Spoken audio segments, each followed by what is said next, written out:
গল্পের সওদাগর চ্যানেলে আপনাদের সবাইকে স্বাগতম। আজকে আমরা শুনব শরদিন্দু বন্দ্যোপাধ্যায়ের ব্যোমকেশ সিরিজের গল্প সত্যান্বেষী। সত্যান্বেষী ব্যোমকেশ বক্সীর সহিত আমার প্রথম পরিচয় হইয়াছিল সন ১৩৩১ সালে। বিশ্ববিদ্যালয়ের পরীক্ষাগুলো শেষ করিয়া সবেমাত্র বাহির হইয়াছি। পয়সার বিশেষ টানাটানি ছিল না। পিতৃদেব ব্যাংকে যে টাকা রাখিয়া গিয়েছিলেন তার সুদে আমার একক জীবনের খরচা কলকাতার মেসে থাকিয়া বেশ ভদ্রভাবেই চলিয়া যাইত। তাই স্থির করিয়াছিলাম গোমাজ ব্রত অবলম্বন করিয়া সাহিত্য চর্চায় জীবন অতিবাহিত করব। প্রথম যৌবনের উদ্দীপনায় মনে হইয়াছিল একান্তভাবে বাগদেবীর আরাধনা করিয়া বঙ্গ সাহিত্যে অচিরাত যুগান্তর আনিয়া ফেলিব। এই সময়টাতে বাঙালির সন্তান অনেক ভালো স্বপ্ন দেখে, যদিও সে স্বপ্ন ভাঙিতেও বেশি বিলম্ব হয় না। কিন্তু ও কথা যাক, ব্যোমকেশের সহিত কি করিয়া পরিচয় হইল এখন তাহাই বলি। যাহারা কলকাতা শহরের সহিত ঘনিষ্ঠভাবে পরিচিত তাহাদের মধ্যেও অনেকেই হয়তো জানেন না যে এই শহরের কেন্দ্রস্থলে এমন একটা পল্লী আছে যাহার একদিকে দুস্থ ভাটিয়া মারোয়ারি সম্প্রদায়ের বাস, অন্যদিকে খোলার বস্তি এবং তৃতীয় দিকে তীর্যক চক্ষু পিতবর্ণ চীনাদের উপনিবেশ। এই ত্রিবেণী সঙ্গমের মধ্যস্থলে যে বদ্বীপটি সৃষ্টি হইয়াছে, দিনের কর্মকোলাহলে তাহাকে দেখিয়া একবারও মনে হয় না যে ইহার কোনো অসাধারণত্ব বা অস্বাভাবিক বিশিষ্টতা আছে। কিন্তু সন্ধ্যার পরেই এই পল্লীতে এক আশ্চর্য পরিবর্তন ঘটিতে আরম্ভ করে। ৮টা বাজিতে না বাজিতেই দোকানপাট সমস্ত বন্ধ হইয়া পাড়াটা একেবারে নিস্তব্ধ হইয়া যায়। কেবল দূরে দূরে দু একটা পানবিড়ির দোকান খোলা থাকে মাত্র। সে সময় যাহারা এ অঞ্চলে চলাফেরা করিতে আরম্ভ করে তাহারা অধিকাংশই নিঃশব্দে ছায়ামূর্তির মতো সঞ্চারণ করে, এবং যদি কোনো অজ্ঞ পথিক অতর্কিতে এ পথে আসিয়া পড়ে সেও দ্রুত পদে যেন স্বতন্ত্রভাবে এহার এলাকা অতিক্রম করে যায়। আমি কি করিয়া এই পাড়াতে আসিয়া এক মেসের অধিবাসী হইয়া পড়িয়াছিলাম তাহা বিশদ করিয়া লিখিতে গেলে পুঁথি বাড়িয়া যাইবে। এটুকু বলিলেই যথেষ্ট হইবে যে দিনের বেলা পাড়াটা দেখিয়া মনে কোনো সন্দেহ হয় নাই, এবং মেসের দ্বিতলে একটা বেশ বড় হাওয়াদার ঘর খুব সস্তায় পাইয়া বাক্যবাই না করিয়া তাহা অধিকার করিয়া নিয়েছিলাম। পরে যখন জানিতে পারিলাম যে এই পাড়ায় মাসের মধ্যে ২-৩টি মৃতদেহ ক্ষতবিক্ষত অবস্থায় রাস্তায় পড়িয়া থাকিতে দেখা যায়, এবং নানা কারণে সপ্তাহে অন্তত একবার করিয়া পুলিশ রেড হইয়া থাকে, তখন কিন্তু বাসাটার উপর এমন মমতা জন্মিয়া গিয়াছে যে আবার তল্পা তুলিয়া নতুন বাসায় উঠিয়া যাইবার প্রবৃত্তি নাই। বিশেষত সন্ধ্যার পর আমি নিজের লেখাপড়ার কাজেই নিমগ্ন হইয়া থাকিতাম। বাড়ির বাহির হইবার কোনো উপলক্ষ ছিল না, তাই ব্যক্তিগতভাবে বিপদে পড়িবার আশঙ্কা কখনো হয় নাই। আমাদের বাসার উপরতলার সর্বশুদ্ধ 5টি ঘর ছিল। প্রত্যেকটিতে একজন করিয়া ভদ্রলোক থাকিতেন। তাহারা সকলেই চাকুরিজীবী এবং বয়স্ক। শনিবারে বাড়ি যাইতেন, আবার সোমবারে ফিরিয়া অফিস যাতায়াত আরম্ভ করিতেন। ইহারা অনেকদিন হইতে এই মেসে বাস করিতেছেন। সম্প্রতি একজন কাজ হইতে অবসর লইয়া বাড়ি চলিতে যাওয়ায় তাহারই শূন্য ঘরটা আমি দখল করিয়াছিলাম। সন্ধ্যার পর তাসের বা পাশার আড্ডা বসিত। সেই সময় মেসের অধিবাসীদের কণ্ঠস্বর ও উত্তেজনা কিছু উগ্র ভাব ধারণ করিত। অশ্বিনীবাবু পাকা খেলোয়াড় ছিলেন। তাহার স্থায়ী প্রতিদ্বন্দ্বী ছিলেন ঘনশ্যামবাবু। ঘনশ্যামবাবু হারিয়ে গেলে চেঁচামেচি করিতেন। তারপর ঠিক 9টার সময় বামন ঠাকুর আসিয়া জানাইত যে আহার প্রস্তুত। তখন আবার ইহারা শান্তভাবে উঠিয়া আহার সমাধা করিয়া যে যাহার ঘরে শুইয়া পড়িতেন। এইরূপ নিরুৎখাত শান্তিতে মেসের বৈচিত্র্যহীন দিনগুলি কাটিতেছিল। আমিও আসিয়া নির্বিবাদে এই প্রশান্ত জীবনযাত্রা বরণ করিয়া লইয়াছিলাম। বাসার নিচের তলার ঘরগুলি লইয়া বাড়িওয়ালা নিজে থাকিতেন। ইনি একজন হোমিওপ্যাথ ডাক্তার, নাম অনুকূলবাবু। বেশ সরল সদাপি লোক। বোধহয় বিবাহ করেন নাই, কারণ বাড়িতেই স্ত্রী পরিবার কেহ ছিল না। তিনি মেসের খাওয়া দাওয়া ও ভাড়াটাদের সুখ স্বাচ্ছন্দ্য সম্বন্ধে তত্ত্বাবধান করিতেন এবং পরিপাটিভাবে তিনি সমস্ত কাজ করিতেন যে কোনো দিক দিয়েও কাহারও অনুযোগ করিবার অবকাশ থাকিত না। মাসের গোড়ায় বাড়ি ভাড়া ও খোরাকি বাবদ 25 টাকা তাহার হাতে ফেলিয়া দিয়া সকল বিষয়ে নিশ্চিন্ত হওয়া যাইত। পাড়ার দরিদ্র সম্প্রদায়ের মধ্যে ডাক্তারের বেশ প্রসার ছিল। সকালে বিকালে তাহার পশিবার ঘরে রোগীর ভিড় লাগিয়া থাকিত। তিনি ঘরে বসিয়া সামান্য মূল্যে ঔষধ বিতরণ করিতেন। রোগীর বাড়িতে বড় একটা যাইতেন না, গেলেও ভিজিট লইতেন না। এই জন্য পাড়া প্রতিবেশী সকলেই তাহার সহিত অত্যন্ত খাতির ও শ্রদ্ধা করিত। আমিও অল্পকালের মধ্যেই তাহার ভারী অনুরক্ত হইয়া পড়িয়াছিলাম। বেলা 10টার মধ্যে মেসের অন্যান্য সকলে অফিসে চলিয়া যাইত। বাসায় আমরা দুজনে পড়িয়া থাকিতাম। স্নানহার প্রায় একসঙ্গেই হইত। তারপর দুপুরবেলাও গল্প গুজবে সংবাদপত্রের আলোচনায় কাটিয়া যাইত। ডাক্তার অত্যন্ত নিরীহ ভালো মানুষ হইলেও ভারী চমৎকার কথা বলিতে পারিতেন। বয়স বছর 40-এর ভিতরে। বিশ্ববিদ্যালয়ের কোনো উপাধিও তাহার ছিল না, কিন্তু ঘরে বসিয়া এত বিভিন্ন বিষয়ের জ্ঞান তিনি অর্জন করিয়াছিলেন যে তাহার কথা শুনিতে শুনিতে বিস্ময়বোধ হইত। বিস্ময় প্রকাশ করিলে তিনি লজ্জিত হইয়া বলিতেন, আর তো কোনো কাজ নেই, ঘরে বসে বসে কেবল বই পড়ি, আমার যা কিছু সংগ্রহ সব বই থেকে। এই বাসায় মাস 2 কাটিয়া যাইবার পর একদিন বেলা আন্দাজ 10টার সময় আমি ডাক্তারবাবুর ঘরে বসিয়া তাহার খবরের কাগজখানা উল্টায়া পাল্টায়া দেখিতেছিলাম। অশ্বিনীবাবু পান চিবাইতে চিবাইতে অফিস চলিয়া গেলেন। তারপর ঘনশ্যামবাবু বাহির হইলেন। দাঁতের ব্যথার জন্য এক পুরিয়া ঔষধ ডাক্তারবাবুর নিকট হইতে লইয়া তিনিও অফিস যাত্রা করিলেন। বাকি দুজনও একে একে নিষ্ক্রান্ত হইলেন। সারাদিনের জন্য বাসা খালি হইয়া গেল। ডাক্তারবাবুর কাছে তখনও 2-1 রোগী ছিল। তাহারা ওষুধ লইয়া একে একে বিদায় হইলে তিনি চশমাটা কপালে তুলিয়া দিয়া জিজ্ঞেস করিলেন, কাগজে কিছু খবর আছে কিনা? কাল বৈকালে আমাদের পাড়ায় খানা তল্লাশি হয়ে গেছে। ডাক্তার হাসিয়া বলিলেন, সে তো নিত্য নৈমিত্তিক ব্যাপার। কোথায় হলো? কাছেই 36 নম্বরে শেখ আব্দুল গফুর বলে একটা লোকের বাড়িতে। ডাক্তার বলিলেন, আরে লোকটাকে যে আমি চিনি, প্রায় আমার কাছে ওষুধ নিতে আসে। কি জন্য থানা তল্লাশি হয়েছে? কিছু লিখেছে? কোকেন, এই পড়ুন না বলিয়া আমি দৈনিক কালকেতু তাহার দিকে আগাইয়া দিলাম।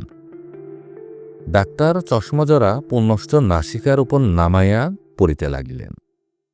গতকল্য অঞ্চলে 36 নং স্ট্রিটে শেখ আব্দুল গফুর নামে জৈনিক চর্ম ব্যবসায়ীর বাড়িতে পুলিশের খানা তল্লাশি হইয়া গিয়াছে, কিন্তু কোনো বেআইনি মাল পাওয়া যায় নাই।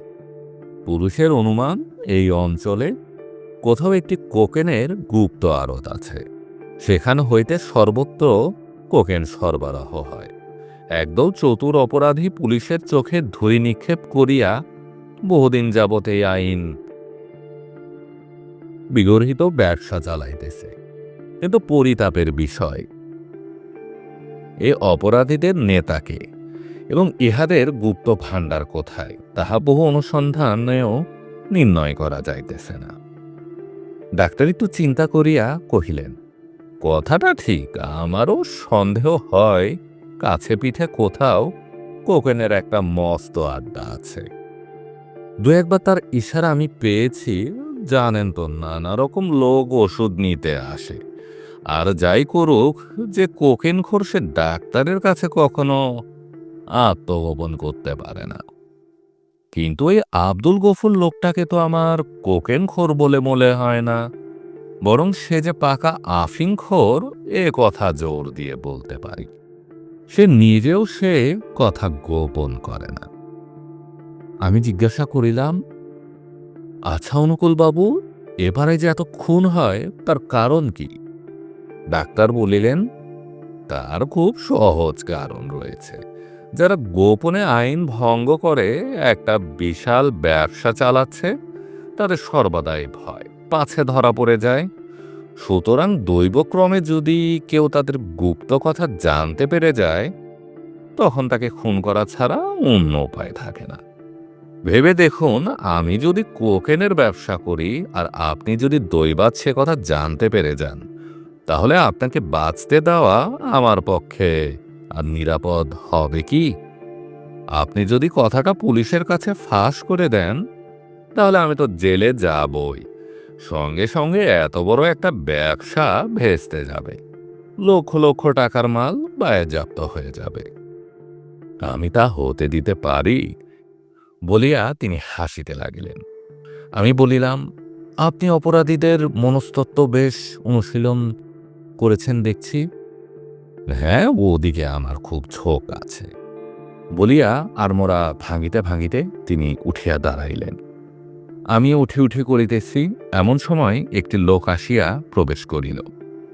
তাহার বয়স বোধ করি 23-24 হইবে। দেখিলে শিক্ষিত ভদ্রলোক বলিয়া মনে হয়। গায়ের রং ফর্সা, বেশ সুশ্রীর সুগঠিত চেহারা, মুখে চোখে বুদ্ধির একটা ছাপ আছে, কিন্তু বোধহয় সম্প্রতি কোনো কষ্টে পড়িয়াছে, কারণ বেশভূষার কোনো যত্ন নাই, চুলগুলি অবিন্যস্ত, গায়ের কামিজটা ময়লা, এমনকি পায়ের জুতা জড়াও কালির অভাবে রুক্ষ ভাব ধারণ করিয়াছে। মুখে একটা উৎকণ্ঠিত আগ্রহের ভাব। আমার দিক হইতে অনুকূল বাবুর দিকে ফিরিয়া জিজ্ঞেস করিল, শুনলুম এটা একটা মেস, জায়গা খালি আছে কি? ঈষৎ বিস্ময়ে আমরা দুজনই তাহার দিকে চাহিয়াছিলাম। অনুকূলবাবু মাথা নাড়িয়া বলিলেন, না, মশায়ের কি করা হয়? লোকটি ক্লান্তভাবে রুগীর বেঞ্চের উপর বসিয়া পড়িয়া বলিল, উপস্থিত চাকরির জন্য দরখাস্ত দেওয়া হয় আর মাথা বোঝবার একটা আস্তনা খোঁজা হয়। কিন্তু এই হতভাগা শহরে একটা মেসও কি খালি পাবার জো নেই, সব কানায় কানায় ভর্তি হয়ে আছে। সনবতীর স্বরে অনুকূলবাবু বলিলেন, সিজনের মাঝখানে মেসে বাসা, এই জায়গা পাওয়া খুব মুশকিল। মশায়ের নামটা কি? অতুলচন্দ্র মিত্র। কলকাতায় এসে পর্যন্ত চাকরির সন্ধানে টোটো করে ঘুরে বেড়াচ্ছি। দেশে ঘটিবাটি বিক্রি করে যে কটা টাকা এনেছিলাম তাও প্রায় শেষ হয়ে এলো। গুটি 25-30 বাকি আছে, কিন্তু দুবেলা হোটেলে খেলে সে আর কদিন বলুন। তাই একটি ভদ্রলোকের মেস খুঁজছি। বেশি দিন নয়, মাসখানেকের মধ্যে একটা এস্ত হয়ে যাবে। এ কটা দিনের জন্য দুবেলা দুটো শাক ভাত আর একটু জায়গা পেলেই আমার আর কিছু দরকার নেই। অনুকূলবাবু বলিলেন, বড় দুঃখিত হলাম অতুলবাবু, কিন্তু আমার এখানে সব ঘরে ভর্তি। অতুল একটা নিঃশ্বাস ফেলিয়া বলিল, তবে আর উপায় কি বলুন? আবার বেরোই, দেখি যদি উড়িয়াদের আড্ডায় একটু জায়গা পাই। আর তো কিছু নয়, ভয় হয় রাত্রিরে ঘুমলে হয়তো টাকাগুলো চুরি করে নিবে। এক গ্লাস জল খাওয়াতে পারবেন? ডাক্তার জল আনিতে গেলেন। লোকটার অসহায় অবস্থায় দেখিয়া আমার মনে বড় দয়া হইল। একটু ইতস্তত করিয়া বলিলাম, আমার ঘরটি বেশ বড় আছে, দুজনে থাকলে অসুবিধা হবে না, তা আপনার যদি আপত্তি না থাকে। ও তো লাফাইয়া উঠিয়া বলিল, আপত্তি?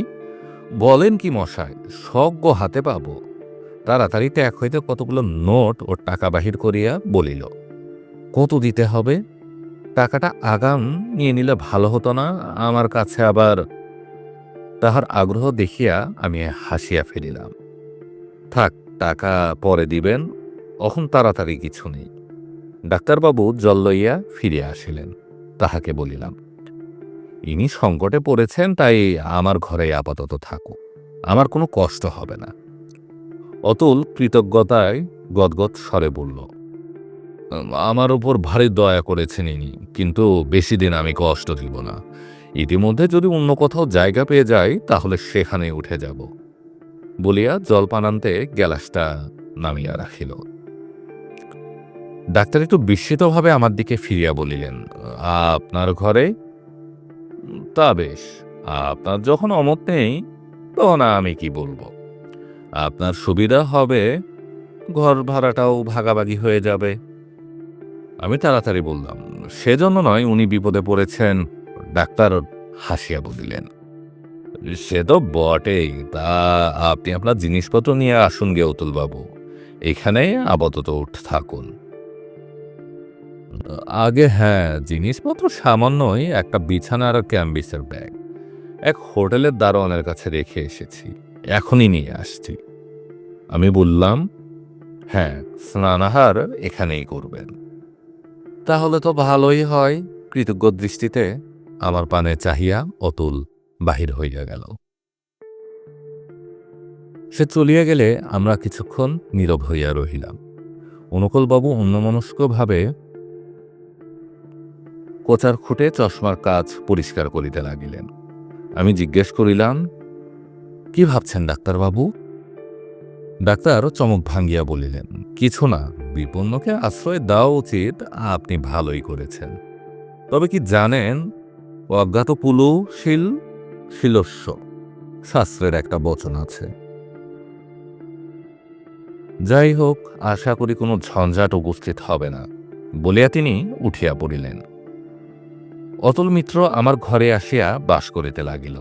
অনুকূলবাবুর কাছে একটা বাড়তি তক্ত বসছিল, তিনি সেখানা অতুলের ব্যবহারের জন্য উপরে পাঠিয়া দিলেন। অতুল দিনের বেলায় বড় একটা বাসায় থাকিত না, সকালে উঠিয়া চাকরির সন্ধানে বাহির হইয়া যাইত, বেলা 10টা-11টার সময় ফিরিত, আবার স্নানাহারের পর বাহির হইত। কিন্তু যতটুকু সময় সে বাসায় থাকিত তাহার মধ্যে বাসার সকলের সঙ্গে বেশ সম্প্রীতি জমাইয়া তুলিয়াছিল। সন্ধ্যার পর খেলার মজলিসে তাহার ডাক পড়িত, কিন্তু সে তাসপাশা খেলিতে জানিত না, তাই কিছুক্ষণ সেখানে বসিয়া আস্তে আস্তে নিচে নামিয়া গিয়া ডাক্তারের সহিত গল্পগুজব করিত। আমার সঙ্গেও তাহার বেশ ভাব হইয়া গিয়াছিল। দুজনের একই বয়স, তারপর একই ঘরে ওঠা বসা, সুতরাং আমাদের সম্বোধন আপনি হইতে তুমিতে নামিতে বেশি বিলম্ব হয়নি। অতুল আসিবার হপ্তাখানেক বেশ নিরুদ্রবভাবে কাটিয়া গেল। তারপর মেসে নানা রকম বিচিত্র ব্যাপার ঘটিতে আরম্ভ করিল। সন্ধ্যার পর অতুল ও আমি অনুকূলবাবুর ঘরে বসিয়া গল্প করিতেছিলাম। রোগীর ভিড় কমিয়া গিয়াছিল। দু একজন মাঝে মাঝে আসিয়া রোগের বিবরণ বলিয়া ওষুধ লইয়া যাইতেছিল। অনুকূলবাবু আমার সঙ্গে কথা কহিতে কহিতে ওষুধ দিতেছিলেন ও হাত বক্সে পয়সা তুলিয়া রাখিতেছিলেন। গত রাত্রিতে প্রায় আমাদের বাসার সম্মুখে একটা খুন হইয়া গিয়াছিল। আজ সকালে রাস্তার পর লাশ আবিষ্কৃত হইয়া একটু উত্তেজনার সৃষ্টি করিয়াছিল। আমরা সেই বিষয়ে আলোচনা করিতেছিলাম।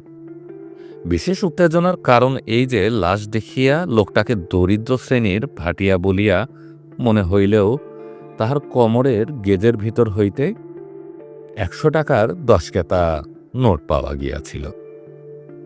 ডাক্তার বলিতেছিলেন, এ কোকেন ছাড়া আর কিছু নয়। ভেবে দেখুন, টাকার লোভে যদি খুন করত তাহলে ওই কোমরে 1000 টাকার নোট পাওয়া যেত না। আমার মনে হয় লোকটা কোকেনের খরিদ্দার ছিল। কোকেন কিনতে এসে কোকেন ব্যবসায়ীদের সম্বন্ধে কোনো মারাত্মক গুপ্ত কথা জানতে পারে, হয়তো তাদের পুলিশের ভয় দেখায়, ব্ল্যাকমেইল করার চেষ্টা করে, তারপরে ব্যাস খতম। উতুল বলিল, কে জানে মশাই, আমার তো ভারী ভয় ভয় করছে। আপনারা এ পাড়ায় আছেন কি করে? আমি যদি আগে জানতুম তাহলে। ডাক্তার হাসিয়া বলিলেন, তাহলে উড়িয়াদের আড্ডায় যেতেন। আমাদের কিন্তু ভয় করে না, আমি তো ১০-১২ বছর যাবতে পাড়ায় আছি, কিন্তু কারো কথাই থাকি না বলে কখনো হাঙ্গামায় করতে হয়নি। অতুল ফিসফিস করিয়া বলিল, ডাক্তারবাবু, আপনি নিশ্চয়ই কিছু জানেন না? হঠাৎ পিছনে খুট করিয়া একটা শব্দ শুনিয়া ফিরিয়া দেখি আমাদের মেসের অশ্বিনীবাবু দরজার ফাঁকে মুখ বাড়াইয়া আমাদের কথা শুনিতেছেন। তাহার মুখের অস্বাভাবিক পাণ্ডুরতা দেখিয়া আমি সবিস্ময়ে বলিলাম, কি হয়েছে অশ্বিনীবাবু, আপনি এ সময় নিচে যে? অশ্বিনীবাবু থতমত খাইয়া বলিলেন, না, কিছু না, অমনি ১ পয়সার বিড়ি কিনিতে। বলিতে বলিতে তিনি সিঁড়ি দিয়া উপরে উঠিয়া গেলেন। আমরা পরস্পরের মুখ তাকাতাকি করিলাম। পুরো গম্ভীর প্রকৃতি অশ্বিনী বাবুকে আমরা সকলেই শ্রদ্ধা করিতাম। তিনি হঠাৎ নিঃশব্দে নিচে নামিয়া আসিয়া আড়ি পাতিয়া আমাদের কথা শুনিতেছিলেন। রাত্রিতে আহারে বসিয়া জানিতে পারিলাম অশ্বিনীবাবু পূর্বেই খাওয়া দাওয়া শেষ করিয়াছেন। আহারান্তে অভ্যাস মতো একটা চুরুট শেষ করিয়া শয়নঘরে প্রবেশ করিয়া দেখি অতুল মেঝের উপর কেবল একটা কোলপালিশ ফালাইয়া শুইয়া আছে। একটু বিস্মিত হইলাম, কারণ এমন কিছু গরম পড়ে নাই যে মেঝে শোয়া প্রয়োজন হইতে পারে। ঘর অন্ধকার ছিল, অতুলও কোনো সাড়া দিল না। তাই ভাবিলাম সে ক্লান্ত হইয়া ঘুমাইয়া পড়িয়াছে। আমার তখনও ঘুমের কোনো তাগিদ ছিল না, কিন্তু আলো জ্বালিয়া পড়িতে বা লিখিতে বসিলে হয়তো অতুলের ঘুম ভাঙ্গিয়া যাচ্ছে। তাই খালি পায়ে ঘরের মধ্যে ঘুরিয়া বেড়াইতে লাগিলাম। কিছুক্ষণ এইভাবে বেড়াইবার পর হঠাৎ মনে হইল, যাই অশ্বিনীবাবুকে জিজ্ঞেস করিয়া আসি, তাহার কোনো অসুখ বিসুখ করিয়াছে কিনা। আমার ২খানা ঘর পরেই অশ্বিনীবাবুর ঘর। গিয়া দেখিলাম তাহার দরজা খোলা, বাহির হইতে ডাক দিয়া সাড়া পাওয়া গেল না। তখন কৌতূহলী হইয়া ঘরে ঢুকিলাম। দ্বারের পাশেই সুইচ ছিল। আলো জ্বালিয়া দেখিলাম ঘরে কেহ নাই। রাস্তার ধারে জানালাটা দিয়া উকি মারিয়া দেখিলাম, কিন্তু রাস্তাতেও তাহাকে দেখিতে পাইলাম না। তাই তো, এত রাত্রে ভদ্রলোক কোথায় গেলেন? অকস্মাৎ মনে হলো হয়তো ডাক্তারের নিকট ওষুধ লইতে গিয়াছেন। তাড়াতাড়ি নিচে নামিয়া গেলাম। ডাক্তারের দরজা ভিতর হইতে বন্ধ। এত রাত্রে নিশ্চয়ই তিনি শুইয়া পড়িয়াছেন। বন্ধ দরজার সম্মুখে অনিশ্চিতভাবে কিছুক্ষণ দাঁড়াইয়া থাকিয়া ফিরে আসিতাছি, এমন সময় ঘরের ভিতর গলার শব্দ শুনতে পাইলাম। অত্যন্ত উত্তেজিত চাপা কণ্ঠে অশ্বিনীবাবু কথা কহিতেছেন। একবার লোভ হইল কান পাতিয়া শুনি কি কথা, কিন্তু পরক্ষণে সেই ইচ্ছা দমন করিলাম। হয়তো অশ্বিনীবাবু কোনো রোগের কথা বলিতেছেন, আমার শোনা উচিত নয়। পা টিপিয়া টিপিয়া উপরে ফিরিয়া আসিলাম। ঘরে আসিয়া দেখিলাম অতুল পূর্ববৎ মেঝের ওপর শুইয়া আছে। আমাকে দেখিয়া খাড় তুলিয়া বলিল, কি, অশ্বিনীবাবু ঘরে নেই? বিস্মিত হয়ে বললাম, না, তুমি যে গেছিলে। হ্যাঁ, অশ্বিনীবাবু নিচে ডাক্তারের ঘরে আছেন। তুমি জানলে কি করে? কি করে জানলুম, যদি দেখতে চাও এ বালিশে কান রেখে মাটিতে শোও। কি হে, মাথা খারাপ হয়ে গেল নাকি? মাথা ঠিক আছে, শুয়েই দেখো না। কৌতূহলের বশবর্তী হইয়া অতুলের মাথার পাশে মাথা রাখিয়া শুইলাম। কিছুক্ষণ স্থির থাকিবার পর অস্পষ্ট কথাবার্তার শব্দ কানে আসিতে লাগিল। তারপর পরিষ্কার শুনিতে পাইলাম অনুকূলবাবু বলিতেছেন, আপনি বড় উত্তেজিত হয়েছেন। ওটা আপনার দৃষ্টি বিভ্রম ছাড়া আর কিছু নয়। ঘুমের ঘোরে মাঝে মাঝে অমন হয়। আমি ওষুধ দিচ্ছি, খেয়ে শুয়ে পড়ুন গিয়ে। কাল সকালে উঠে যদি আপনার ওই বিশ্বাস থাকে, তখন যা হয় করবেন। উত্তরে অশ্বিনীবাবু কি বললেন ধরা গেল না। চেয়ার টানার শব্দে বুঝিলাম দুজনে উঠিয়া পড়িলেন।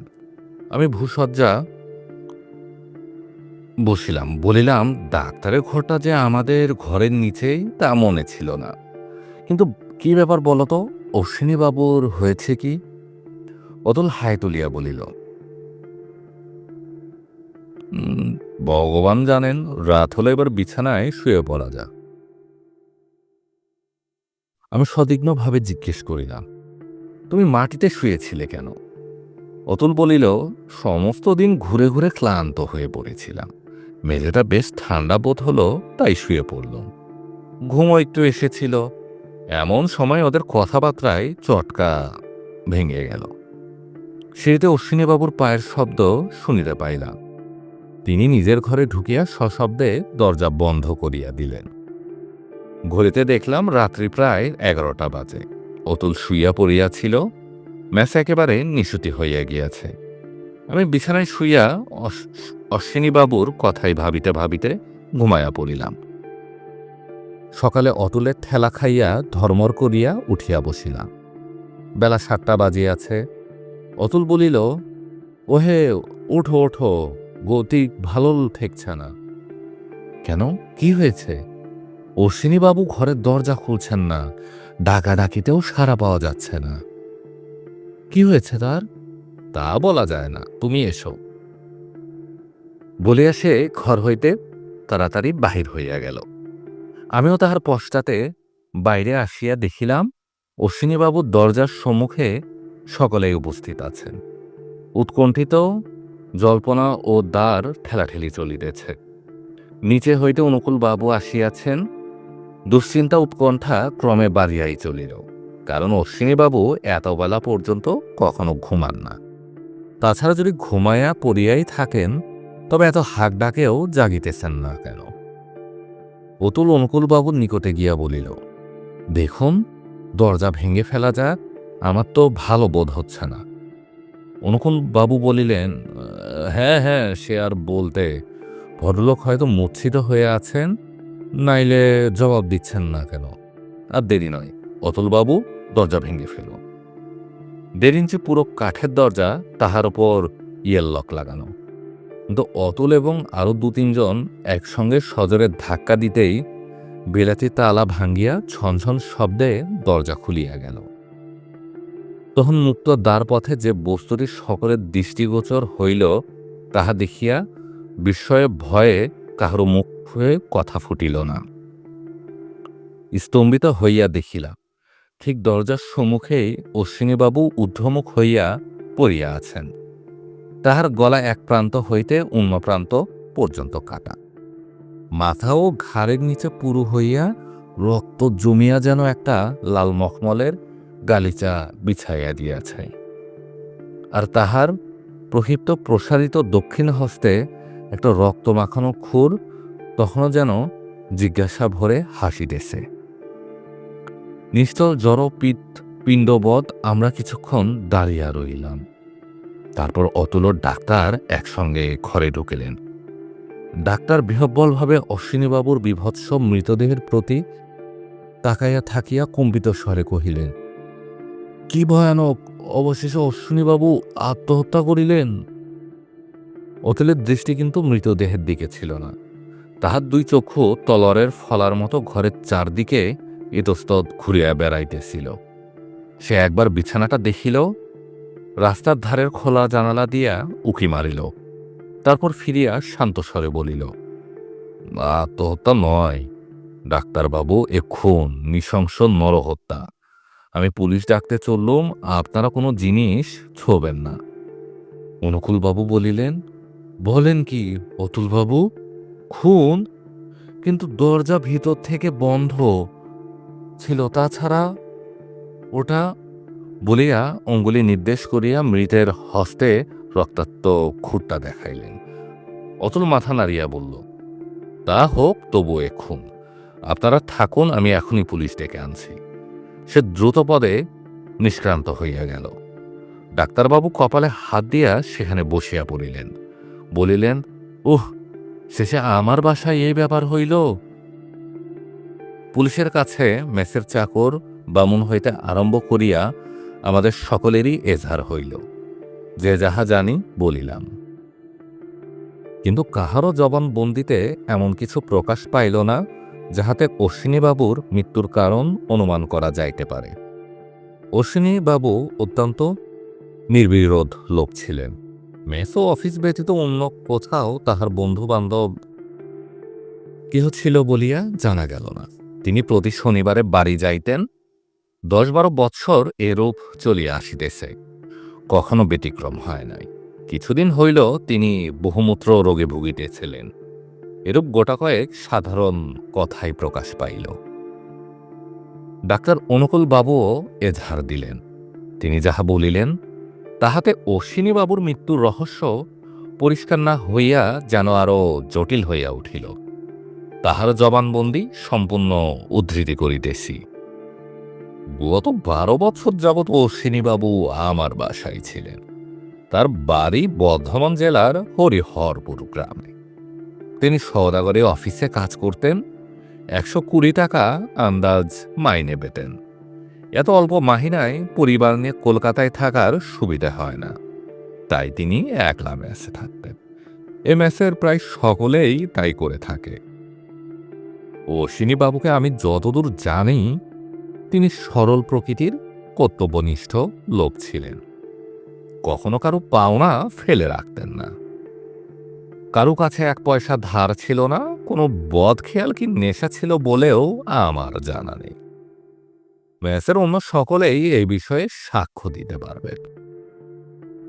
এ ১২ বছরের মধ্যে তার সম্বন্ধে অস্বাভাবিক বা সন্দেহজনক কিছু লক্ষ্য করিনি। তিনি গত কয়েক মাস থেকে ডায়াবেটিসে ভুগছিলেন। আমারই চিকিৎসাধীন ছিলেন, কিন্তু তার মানসিক রোগের কোনো লক্ষণ ইতিপূর্বে চোখে পড়েনি। কাল হঠাৎ তার চালচলনে একটা অপ্রকৃতস্থ ভাব প্রথম লক্ষ্য করলাম। কাল বেলা প্রায় 10:45টার সময় আমি আমার ডাক্তারখানায় বসেছিলাম।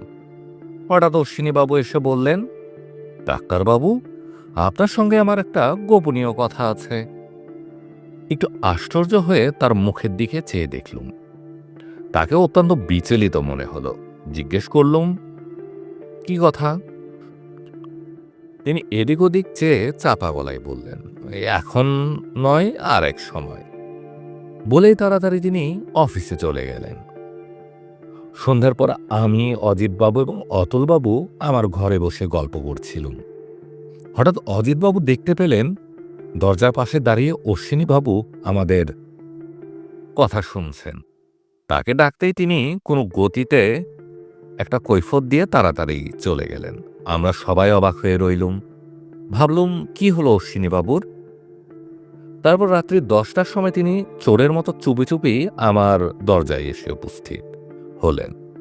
মুখ দেখে বুঝলুম তার মানসিক অবস্থা প্রকৃতস্থ নয়। দরজা বন্ধ করে দিয়ে তিনি আবোল তাবোল নানা রকম বলতে লাগলেন।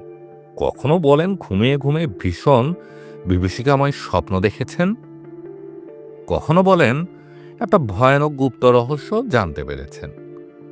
আমি তাকে ঠান্ডা করার চেষ্টা করলাম, কিন্তু তিনি ঝোঁকের মাথায় বকেই চলেছেন। শেষে আমি তাকে এক পুরিয়া ঘুমের ওষুধ দিয়ে বললুম, আজ রাত্রিরে শুয়ে পড়ুন গিয়ে, কাল সকালে আপনার কথা শুনব। তিনি ওষুধ নিয়ে উপরে উঠে গেলেন। সেই তার সঙ্গে আমার শেষ দেখা। তারপর আজ সকালে এই কাণ্ড। তার ভাবগতিক দেখে তার মানসিক প্রকৃতিস্থতা সম্বন্ধে আমার সন্দেহ হয়েছিল বটে, কিন্তু তিনি যে এই ক্ষণিক উত্তেজনার বশে আত্মঘাতী হবেন তা আমি কল্পনাও করতে পারিনি। অনুকূলবাবু নীরব হইলে দারোগা জিজ্ঞেস করলেন, আপনি মনে করেন এ আত্মহত্যা? অনুকূলবাবু বলিলেন, তাছাড়া আর কি হতে পারে? তবে অতুলবাবু বলেছিলেন যে এ আত্মহত্যা নয়, অন্য কিছু। এই বিষয়ে হয়তো তিনি বেশি জানেন, অতএব তিনিই বলতে পারেন। দারোগা অতুলের দিকে ফিরিয়া কহিলেন, আপনি না অতুলবাবু?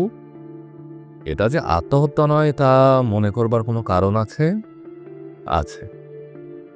নিজের হাতে মানুষ অমন ভয়ানকভাবে নিজের গলা কাটতে পারে না। আপনি লাশ দেখেছেন, ভেবে দেখুন, এ অসম্ভব।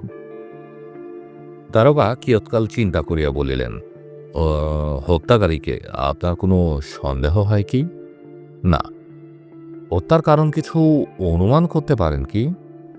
অতুল রাস্তার দিকে জানালাটা নির্দেশ করিয়া বলিল, ওই জানালাটা হত্যার কারণ। দারোগা সচকিত হইয়া বলিলেন, জানালা হত্যার কারণ? আপনি বলতে চান হত্যাকারী ওই জানালা দিয়ে ঢুকেছিল? না, হত্যাকারী দরজা দিয়েই ঢুকেছিল। দারোগা মৃদু হাসিয়া বলিলেন, আপনার বোধহয় স্মরণ নেই যে দরজা ভেতর থেকে বন্ধ ছিল। স্মরণ আছে। দারোগা ঈষৎ পরিহাসের স্বরে বলিলেন, তবে কি অশ্বিনীবাবু আহত হবার পর দরজা বন্ধ করে দিয়েছিলেন? না, হত্যাকারী অশ্বিনীবাবুকে হত্যা করার পর বাইরে থেকেই দরজা বন্ধ করে দিয়েছিল। সে কি করে হতে পারে? অতুল মুখ টিপিয়া হাসিয়া বলিল, খুব সহজে, একটু ভেবে দেখলেই বুঝতে পারবেন। অনুকূলবাবু এতক্ষণ দরজাটার দিকেই তাকাইয়াছিলেন। তিনি বলিয়া উঠিলেন, ঠিক তো, ঠিক তো, দরজা সহজেই বাইরে থেকে বন্ধ করা যায়, এতক্ষণ আমাদের মাথাতেই ঢোকেনি। দেখছেন না দরজায় যে ইয়েল লক লাগানো? অতুল বললিল, দরজা বাইরে থেকে টেনে দিলেই বন্ধ হয়ে যায়, তখন আর ভেতর থেকে খোলা ছাড়া উপায় নেই। দারোগা প্রবীণ লোক, তিনি গালে হাত দিয়া ভাবিতে ভাবিতে বলিলেন, সে ঠিক, কিন্তু একটা জায়গায় খটকা লাগছে। অশ্বিনীবাবু যে রাত্রে দরজা খুলে শুয়েছিলেন তার কি কোনো প্রমাণ আছে? অতুল বলিল, না, বরঞ্চ তার উল্টো প্রমাণই আছে। আমি জানি তিনি দরজা বন্ধ করে শুয়েছিলেন। আমি বলিলাম, আমিও জানি, আমি তাকে দরজা বন্ধ করতে শুনেছি। দারোগা বলিলেন, তবে অশ্বিনীবাবু রাত্রে উঠে হত্যাকারীকে দরজা খুলে দিয়েছিলেন এ অনুমানও তো সম্ভব বলে মনে হয় না। অতুল বলিল, না, কিন্তু আপনার বোধ হয় স্মরণ নেই যে অশ্বিনীবাবু গত কয়েক মাস থেকে একটা রোগে ভুগছিলেন।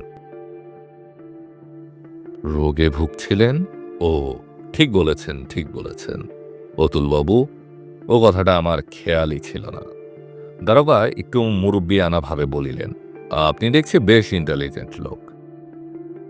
পুলিশে ঢুকে পড়ুন না, এ পথে আপনি উন্নতি করতে পারবেন। কিন্তু এদিকে ব্যাপার ক্রমিক ঘোলাটে হয়ে উঠছে। যদি সত্যি এটা হত্যাকাণ্ড হয়, তাহলে হত্যাকারী যে ভয়ানক হুঁশিয়ার লোক তাতে সন্দেহ নেই। কারো উপর আপনাদের সন্দেহ হয়? বলিয়া উপস্থিত সকলের মুখের দিকে চাহিলেন। সকলেই নীরবে মাথা নাড়িলেন। অনুকূলবাবু বলিলেন, দেখুন, এ পাড়ায় প্রায়ই একটা দুটো খুন হয়। এ খবর অবশ্য আপনার কাছে নতুন নয়। পরশু দিনই আমাদের বাসার প্রায় সামনে একটা খুন হয়ে গেছে। এইসব দেখে আমার মনে হয় যে সবগুলো হত্যায় এক সুতোয় গাঁথা। একটার কিনারা হলে অন্যটার কিনারা হবে। অবশ্য যদি অশ্বিনীবাবুর মৃত্যুকে হত্যাকাণ্ড বলে মেনে নেওয়া হয়। দারোগা বলিলেন, তা হতে পারে, কিন্তু অন্য খুনের কিনারা হবার আশায় বসে থাকলে বোধহয় অনন্তকাল বসেই থাকতে হবে।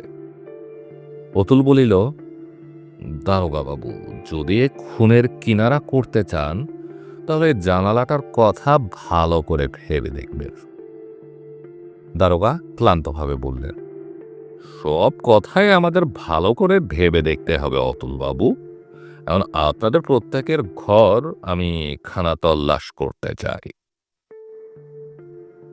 তারপর উপরে নিচে সব ঘরেই পুঙ্খানুপুঙ্খভাবে খানা তল্লাশ করা হইল, কিন্তু কোথাও এমন কিছু পাওয়া গেল না যাহার দ্বারা এই মৃত্যু রহস্যের উপর আলোকপাত হইতে পারে। অশ্বিনীবাবুর ঘরও যথারীতি অনুসন্ধান করা হইল, কিন্তু দুই একটি অতি সাধারণ পারিবারিক চিঠিপত্র ছাড়া আর কিছুই পাওয়া গেল না। খুরের শূন্য খাপটা বিছানার পাশেই পড়িয়াছিল। তিনি নিজে ক্ষৌরকার্য করিতেন, এ কথা আমরা সকলেই জানিতাম। খাপটা চিনিতেও কষ্ট হইল না। অশ্বিনীবাবুর মৃতদেহ পূর্বেই স্থানান্তরিত হইয়াছিল। অতঃপর তাহার দরজায় তালা লাগাইয়া সিলমোহর করিয়া দারোগা বেলা 1:30 নাগাদ প্রস্থান করিলেন। অশ্বিনীবাবুর বাড়িতে তার পাঠানো হইয়াছিল। বৈকালে তাহার পুত্ররা ও অন্যান্য নিকট আত্মীয়বর্গ আসিয়া উপস্থিত হইলেন। তাহাদের বিস্মিত বিমূঢ় শোকের চিত্তের উপর যবনিকা টানিয়া দিলাম। আমরা অনাত্মীয় হইলেও অশ্বিনীবাবুর এই শোচনীয় মৃত্যুতে প্রত্যেকেই গভীরভাবে আহত হইয়াছিলাম। তাছাড়া নিজেদের প্রাণ লইয়াও কম আশঙ্কা হয় নাই। যেখানে পাশের ঘরে এরূপ ব্যাপার ঘটিতে পারে, সেখানে আমাদের জীবনেরই বা নিশ্চয়তা কি? মলিন শশাঙ্ক অবসন্নতার ভিতর দিয়া এই বিপদ ভারাক্রান্ত দুর্দিন কাটিয়া গেল। রাত্রিকালে শয়নের পূর্বে ডাক্তারের ঘরে গিয়া দেখিলাম তিনি স্তব্ধ গম্ভীর মুখে বসিয়া আছেন। এই একদিনের ঘটনায় তাহার শান্ত নিশ্চিহ্ন মুখের উপর কালো কালো রেখা পড়িয়া গিয়াছে। আমি তাহার পাশে বসিয়া রহিলাম। বাসার সকলেই তো মেস ছেড়ে চলে যাবার জোগাড় করেছেন। স্নান হাসিয়া অনুকূলবাবু বলিলেন, তাহাদের তো আর দোষ দেওয়া যায় না অজিতবাবু। এরকম ব্যাপার যেখানে ঘটে সেখানে কে থাকতে চায় বলুন তো? কিন্তু একটা কথা আমি কিছুতেই বুঝতে পারছি না, একে খুন করা বলা যেতে পারে কি করে?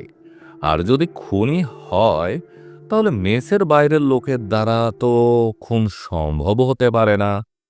প্রথমত হত্যাকারী উপরে উঠল কি করে? সিঁড়ির দরজা রাত্রিকালে বন্ধ থাকে, এ তো আপনারা সকলে জানেন।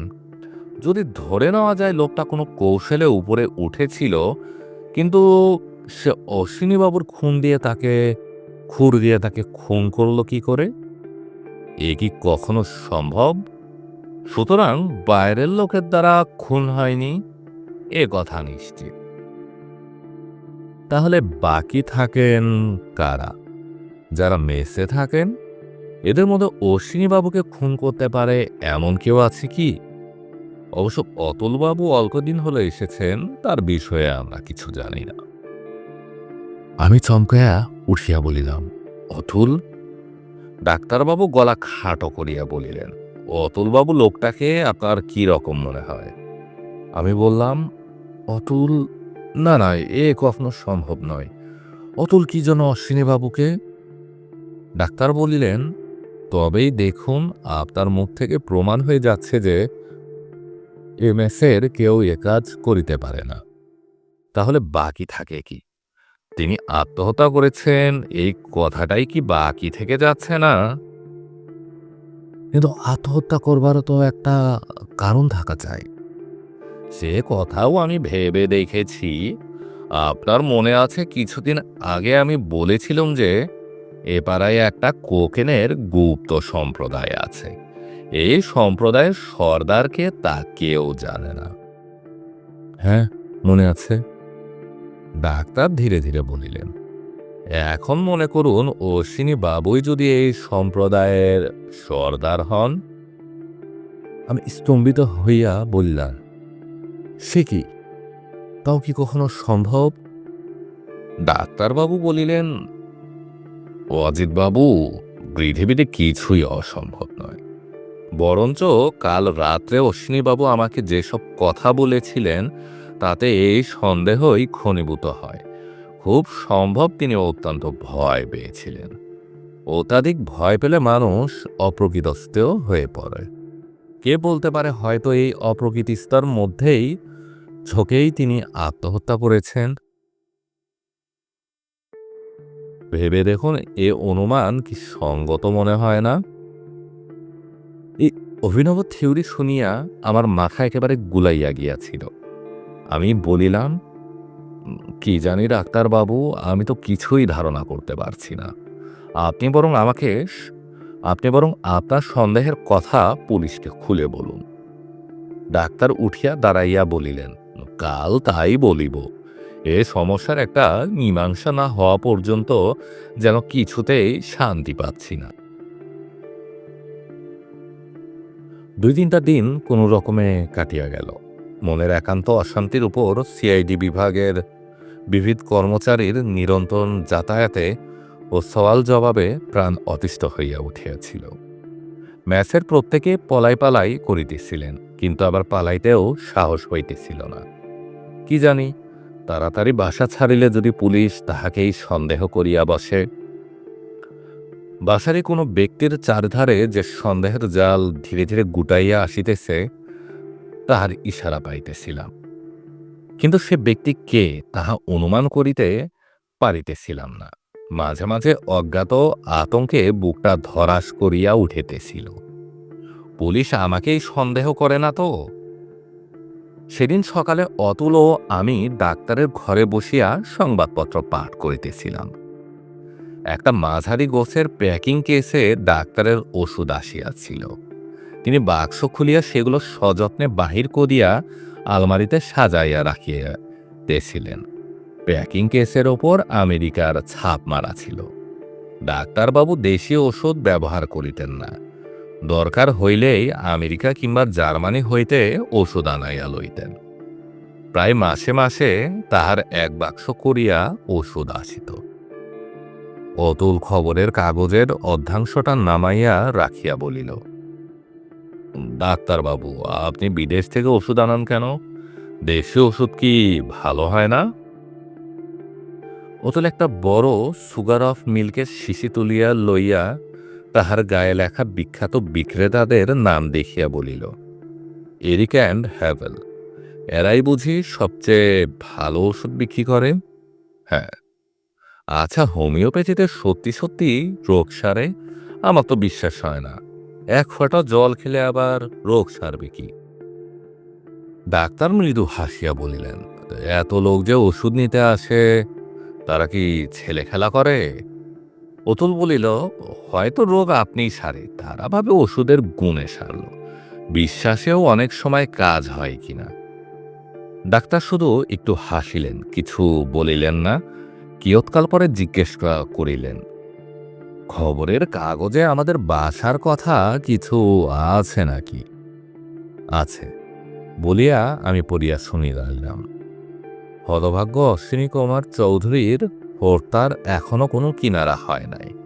পুলিশের সিআইডি বিভাগে এই হত্যা রহস্যের তদন্তভার গ্রহণ করিয়াছে। কিছু কিছু তথ্যও আবিষ্কৃত হইয়াছে।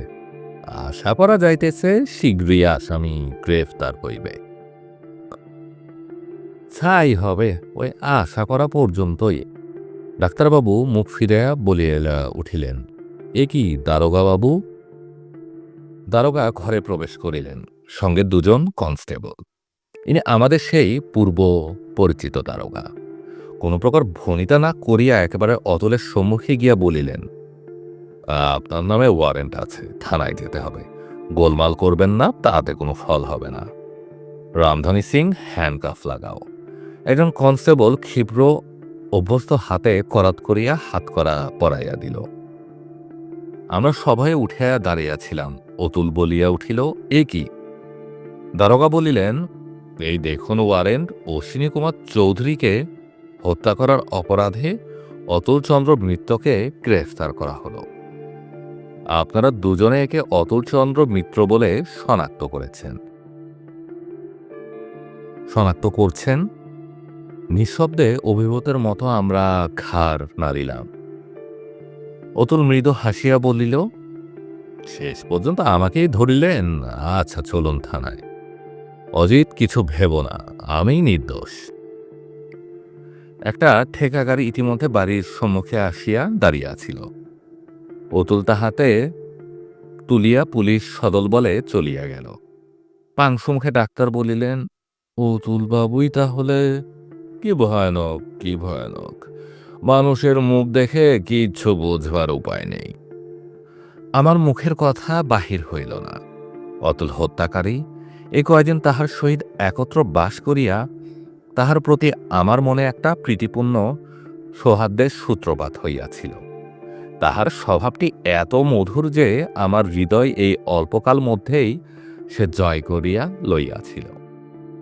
সেই অতুল খুনি কল্পনার অতীত বিস্ময়ে ক্ষোভে মর্মপীড়ায় আমি যেন দিগ্ভ্রান্ত হইয়া গেলাম। ডাক্তার বলিলেন, এই জন্যে অজ্ঞাত কুরুশীল রোগকে আশ্রয় দেওয়া শাস্ত্রে বারণ। কিন্তু তখন কে ভেবেছিল যে লোকটা এত বড় একটা? আমার কিছুই ভালো লাগিতেছিল না। উঠিয়া গিয়া নিজের ঘরের দ্বার বন্ধ করিয়া শুইয়া পড়িলাম। স্নানাহার করিবার প্রবৃত্তি হইল না। ঘরের ওপাশে অতুলের জিনিসপত্র ছড়ানো রহিয়াছে। সেই দিকে চাহিয়া আমার চোখে জল আসিয়া পড়িল। অতুলকে যে কতখানি ভালোবাসিয়াছি তাহা বুঝিতে পারিলাম। অতুল যাইবার সময় বলিয়া গিয়াছে সে নির্দোষ। তবে পুলিশ কি ভুল করল? আমি বিছানায় উঠিয়া বসিলাম। যে রাত্রে অশ্বিনীবাবু হত হন সে রাত্রির সমস্ত কথা স্মরণ করিবার চেষ্টা করিলাম। অতুল মেঝেই বালিশের পর কান পাতিয়া ডাক্তারের সহিত অশ্বিনীবাবুর কথাবার্তা শুনিতেছিলেন। কেন শুনিতেছিল? কি উদ্দেশ্য? তারপর রাত্রি 11টার সময় আমি ঘুমাইয়া পড়িলাম। একেবারে সকালে ঘুম ভাঙিল। ইতিমধ্যে অতুল যদি, কিন্তু অতুল গোড়া হইতেই বলিতেছে এ খুন আত্মহত্যা নয়। যে স্বয়ং হত্যাকারী সে কি এমন কথা বলিয়া নিজের গলায় ফাঁসি পরাইবার চেষ্টা করিবে? কিংবা এমনও তো হইতে পারে যে নিজের উপর সন্দেহ ঝাড়িয়া ফেলিবার উদ্দেশ্যেই অতুল এ কথা বলিতেছে, যাহাতে পুলিশ ভাবে যে অতুল যখন এত জোর দিয়া বলিতেছে এ হত্যা, তখন সে কখনোই হত্যাকারী নহে। এইরূপ নানা চিন্তায় উদ্ভ্রান্ত উৎপীড়িত মন লইয়া আমি বিছানায় পড়িয়া ছটপট করিতে লাগিলাম। কখনো উঠিয়া ঘরে পায়চারি করিতে লাগিলাম। এমনই করিয়া দ্বিপ্রহর অতীত হইয়া গেল। বেলা 3টা বাজিল। হঠাৎ মনে হইল কোনো উকিলের কাছে গিয়া পরামর্শ লইয়া আসি।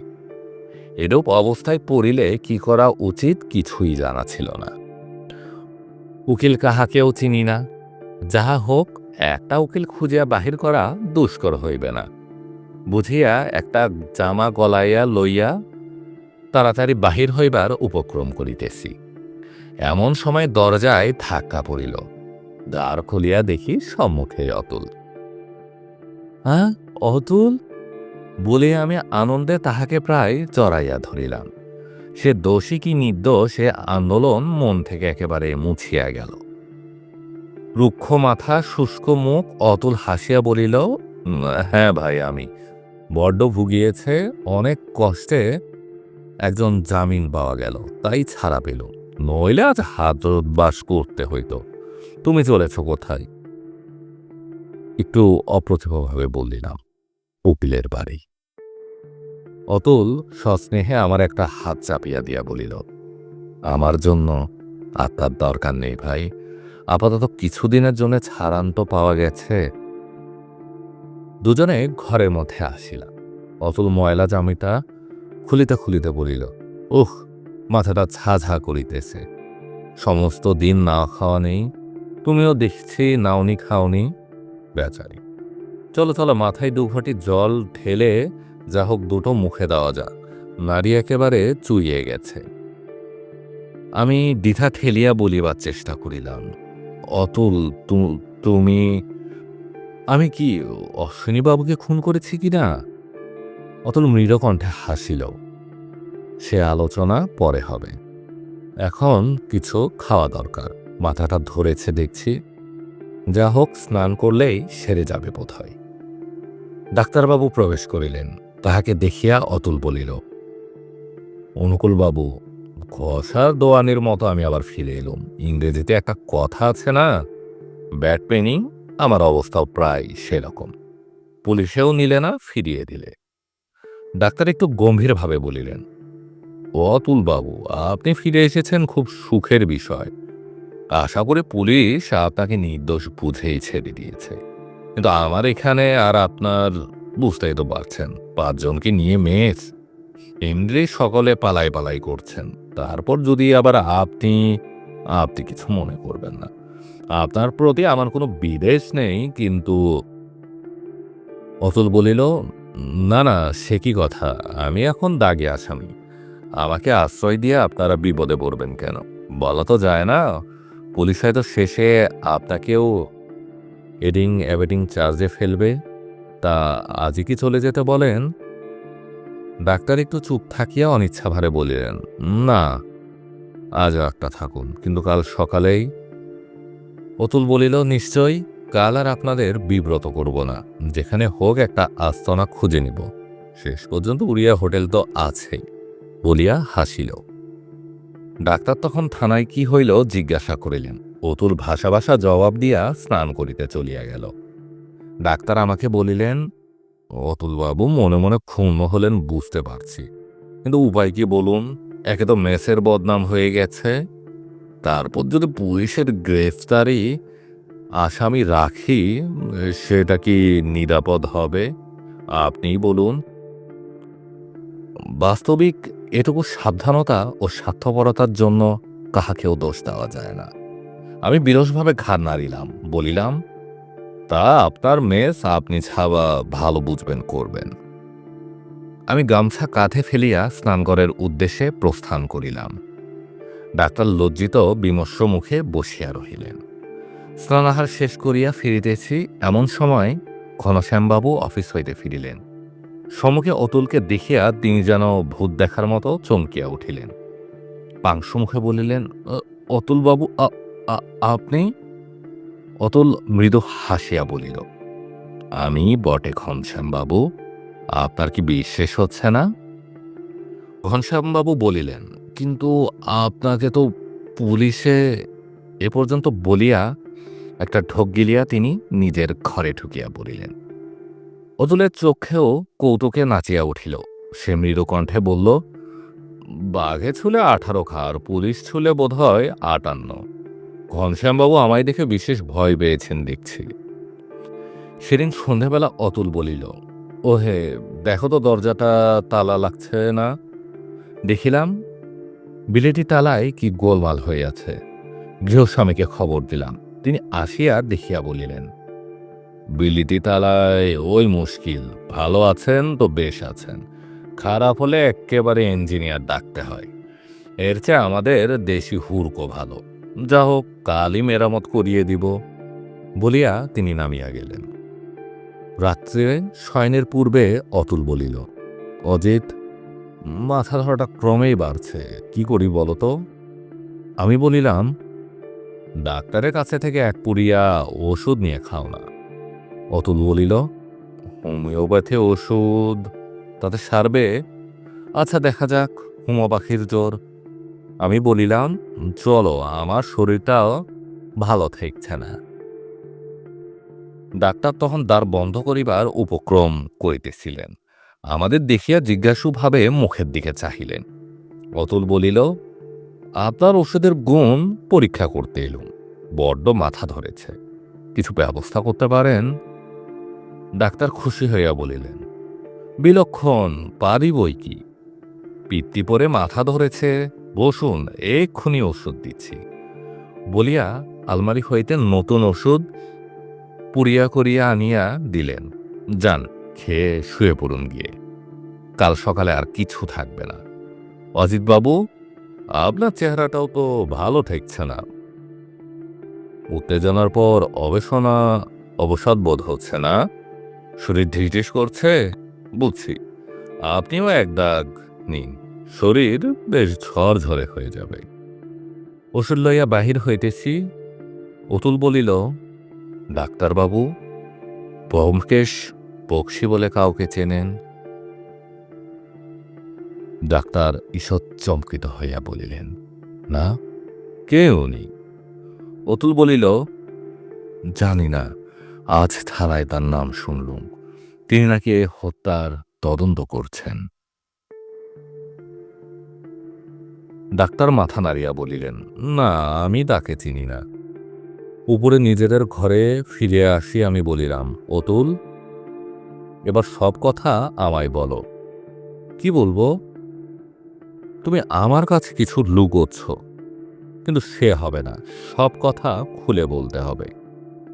অতুল একটু চুপ করে রহিল, তারপর দ্বারের দিকে একবার দৃষ্টি করিয়া বলিল, আচ্ছা বলছি, এসো আমার বিছানায় বসো। তোমার কাছে যে আর লুকিয়ে রাখা চলবে না, তা বুঝেছিল। আমি তাহার বিছানায় গিয়ে বসিলাম। সেও দরজা ভেজায়া আমার পাশে বসিল। ওষুধের পুড়িয়াটা তখন আমার হাতে ছিল। ভাবিলাম সেটা খাইয়া নিশ্চিন্ত মনে গল্প শুনিব। মোড়ক খুলিয়া ওষুধ মুখে দিতে যাইতেছি, অতুল আমার হাতটা ধরিয়া বলল, এখন থাক, আমার গল্পটা শুনে নিয়ে তারপর খেও। সুইচ তুলিয়া আলো নিভাইয়া দিয়া অতুল আমার কানের কাছে মুখ আনিয়া ফিসফিস করিয়া তাহার গল্প বলিতে লাগিল। আমি মন্ত্রমুগ্ধের মতো শুনিয়া চলিলাম। বিস্ময়ে আতঙ্কে মাঝে মাঝে গায়ে কাটা দিয়া উঠিতে লাগিল।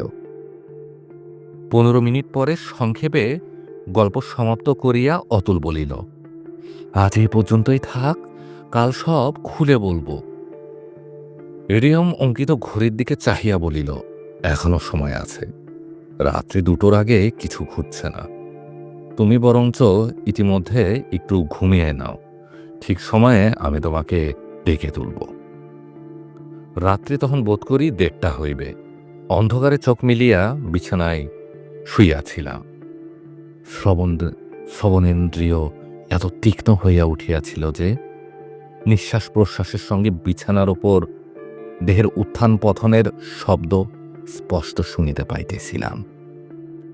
অতুল যে জিনিসটি দিয়াছিল সেটি দৃঢ় মুষ্টিতে ডান হাতে ধরিয়াছিলাম। হঠাৎ অন্ধকারে কোনো শব্দ শুনিলাম না, কিন্তু অতুল আমাকে স্পর্শ করিয়া গেল। ইশারাটা আগে হইতেই স্থির করা ছিল। আমি ঘুমন্ত ব্যক্তির মতো জোরে জোরে নিঃশ্বাস ফেলিতে লাগিলাম। বুঝিলাম সময় উপস্থিত হইয়াছে। তারপর কখন দরজা খুলিল জানিতে পারলাম না। সহসা অতুলের বিছানার উপর ধপ করে একটা শব্দ হইল এবং সঙ্গে সঙ্গে আলো জ্বলিয়া উঠিল। লোহার ডান্ডা হস্তে আমি তরাক করিয়া বিছানা থেকে লাফাইয়া উঠিলাম। দেখলাম এক হাতে রিভলভার, অন্য হাতে আলোর সুইচ ধরিয়া অতুল এবং তাহারই শয্যার পাশে হাঁটু গড়িয়া বসিয়া মরণহত বাঘ যেমন করিয়া শিকারের দিকে ফিরিয়া তাকায় তেমনি বিস্ফোরিত নেত্রে চাহিয়া ডক্টর অনুকূলবাবু। অতুল বলিল, বড়ই দুঃখের বিষয় ডাক্তারবাবু, আপনার মতো পাকা লোক শেষকালে পাশবালিশ খুন করল। ব্যাস, নড়বেন না, ছুরি ফেলে দিন। হ্যাঁ, নড়ছেন কি গুলি করছি। অজিত, রাস্তার দিকে জানালাটা খুলে দাও তো, বাইরেই পুলিশ আছে। খবরদার। ডাক্তার বিদ্যুৎ বেগে উঠিয়া দরজা দিয়ে পালাইবার চেষ্টা করিল, কিন্তু সঙ্গে সঙ্গে অতুলের বজ্রমুষ্টি তাহার চোয়ালে হাতুড়ির মতো লাগিয়া তাহাকে ধরাশায়ী করিল।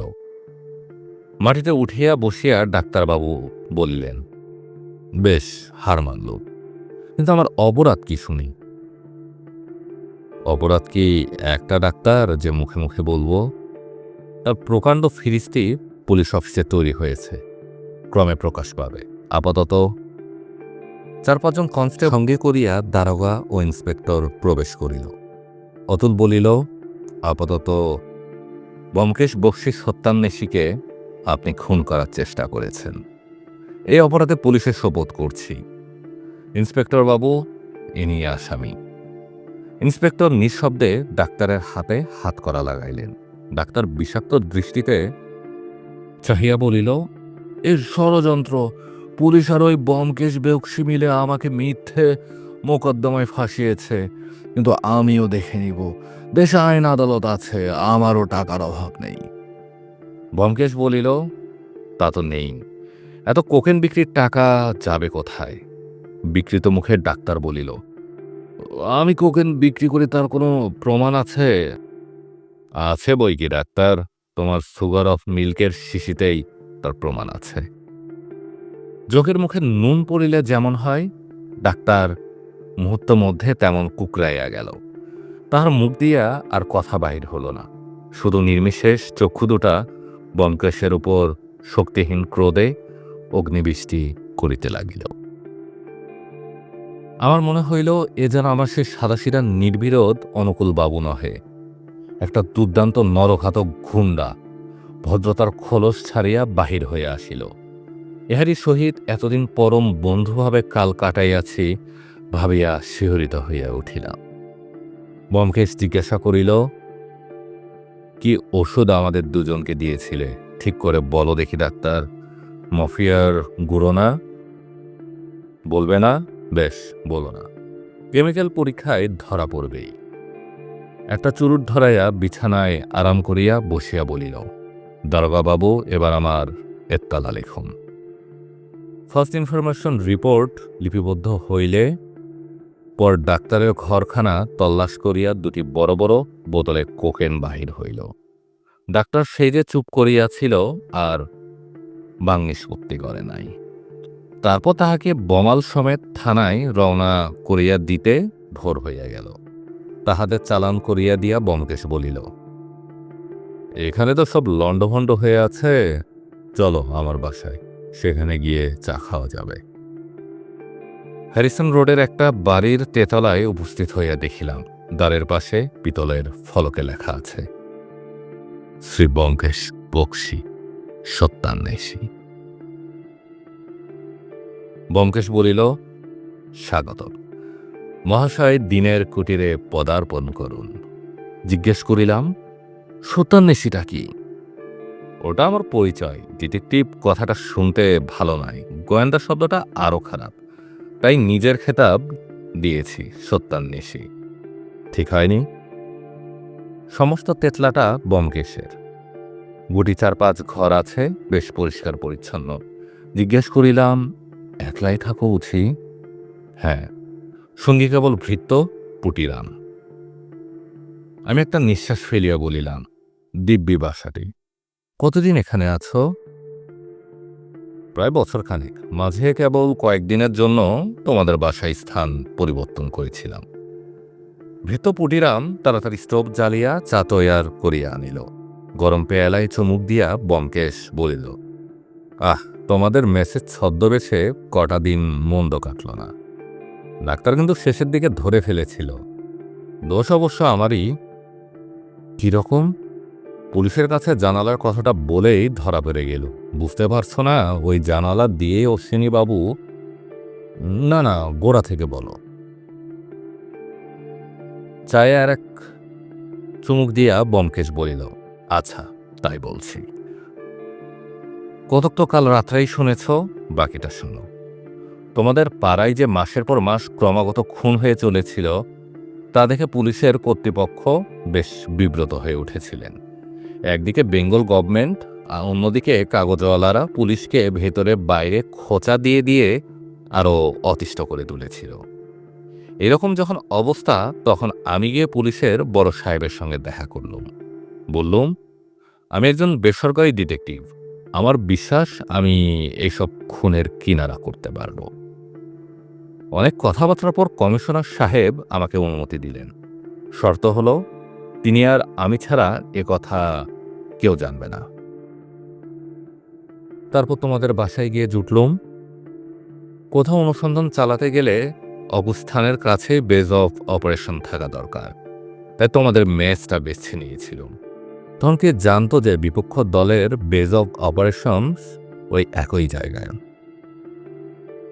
ডাক্তারকে গোড়া থেকে বড্ড বেশি ভালো মানুষ মনে হয়েছিল, এবং কোকেনের ব্যবসা চালাতে গেলে হোমিওপ্যাথির ডাক্তার সেজে বসা যে খুব সুবিধাজনক, সে কথাও মনের মধ্যে উকিঝুঁকি মারছিল।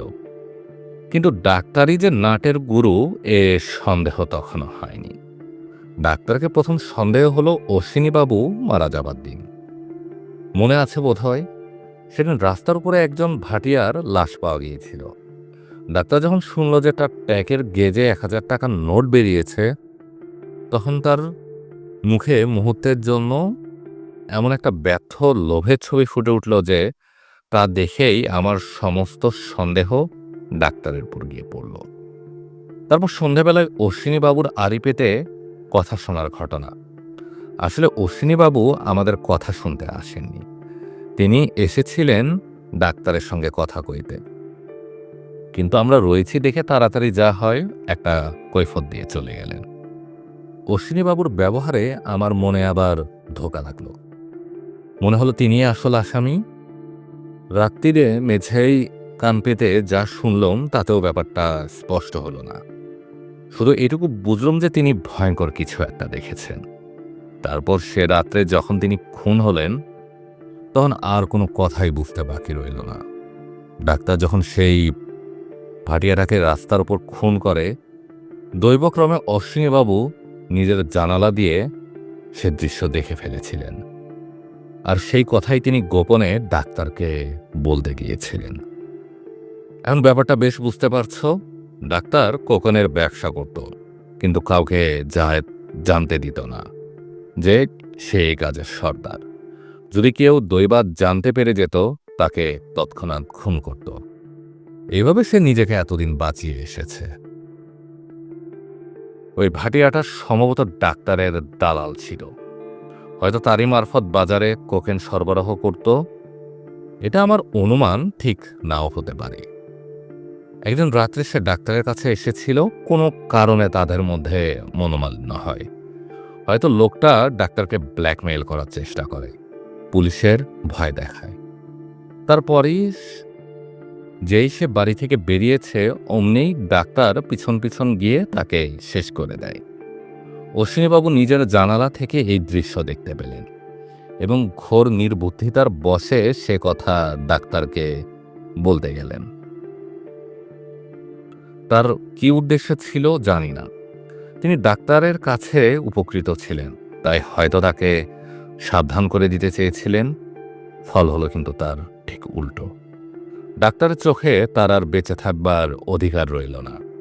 সেই রাত্রেই কোনো সময় যখন তিনি ঘর থেকে বেরোবার উপক্রম করলেন, অমনি সাক্ষাৎ যম তার সামনে এসে দাঁড়ালো। আমাকে ডাক্তার গোড়ায় সন্দেহ করেছিল কিনা বলতে পারি না, কিন্তু যখন আমি পুলিশকে বললুম যে ওই জানালাটাই অশ্বিনী কুমারের মৃত্যুর কারণ, তখন সে বুঝল আমি কিছু কিছু আন্দাজ করেছি। সুতরাং আমারও ইহলোক ত্যাগ করবার খাঁটি অধিকার জন্মালো। কিন্তু ইহলোক ত্যাগ করবার জন্য আমি একেবারে ব্যগ্র হয়েছিলাম না, তাই অত্যন্ত সাবধানে দিন কাটাতে লাগলুম। তারপর পুলিশ এক মস্ত বোকামি করে বসল, আমাকে গ্রেফতার করল। যা হোক, কমিশনার সাহেব এসে আমাকে খালাস করলেন। আমি আবার মেসে ফিরে এলুম। ডাক্তার তখন স্থির বুঝল যে আমি গোয়েন্দা, কিন্তু সে ভাব গোপন করে আমাকে রাত্রির জন্য মেসে থাকতে দিয়ে ভারী উদারতা দেখিয়ে দিল। উদারতার আড়ালে একটিমাত্র উদ্দেশ্য ছিল কোনো রকমে আমাকে খুন করা, কারণ তার বিষয়ে আমি যত কথা জানতাম এত আর কেউ জানত না। ডাক্তারের বিরুদ্ধে যখন পর্যন্ত সত্যিকারের কোনো প্রমাণ ছিল না, তখন পর্যন্ত ছিল না। অবশ্য তার ঘর খানাতল্লাশি করে কোকেন বার করে তাকে জেলে দিতে পারতাম, কিন্তু সে যে একটা নিষ্ঠুর খুনি এ কথা আদালতে প্রমাণ হতো না। তাই আমিও তাকে প্রলোভন দেখাতে শুরু করলাম। দরজার তালায় পেরেক ফেলে দিয়ে আমি সেটাকে খারাপ করে দিলাম। ডাক্তার খবর পেয়ে মনে মনে উল্লসিত হয়ে উঠল, আমরা রাত্রে দরজা বন্ধ করে শুতে পারব না। তারপর আমরা যখন ওষুধ নিতে গেলাম, তখন সে সাক্ষাৎ স্বর্গ হাতে পেল। আমাদের দুজনকে দুপুরিয়া গুঁড়ো মরফিয়ে দিয়ে ভাবল আমরা তাই খেয়ে এমন ঘুমাবো যে সে নিদ্রা মহানিদ্রায় পরিণত হলেও জানতে পারব না। তারপরে ব্যগ্র এসে ফাঁদে পা দিলেন। আর কি? আমি বললাম, এখন উঠলুম ভাই, তুমি বোধহয় উপস্থিত ওদিকে যাচ্ছ না? না। তুমি কি বাসায় যাচ্ছ? হ্যাঁ। কেন? বাহ, কেন আবার? বাসায় যেতে হবে না? আমি বলছিলাম কি, ও বাসা তো তোমাকে ছাড়তেই হবে, তা আমার এখানে এলে হতো না? এ বাসাটা নেহাত মন্দ নয়। আমি খানিক চুপ করে থাকিয়া বলিলাম, প্রতিদান দিচ্ছ বুঝি? ব্যোমকেশ আমার কাঁধে হাত রাখিয়া বলিল, না ভাই, প্রতিদান নয়।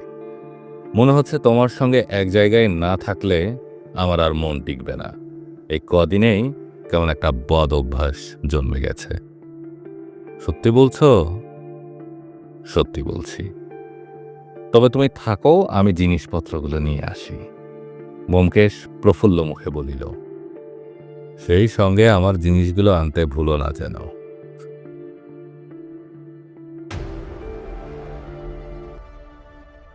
গল্পের সওদাগর চ্যানেলে আপনারা শুনছিলেন শরদিন্দু বন্দ্যোপাধ্যায়ের লেখা ব্যোমকেশ সিরিজের গল্প সত্যান্বেষী। গল্প পঠনটি ভালো লেগে থাকলে আমাদের গল্পের সওদাগর চ্যানেলটি সাবস্ক্রাইব করুন, লাইক ও শেয়ার দিয়ে সাথে থাকুন, পাশে থাকুন, গল্প শুনুন।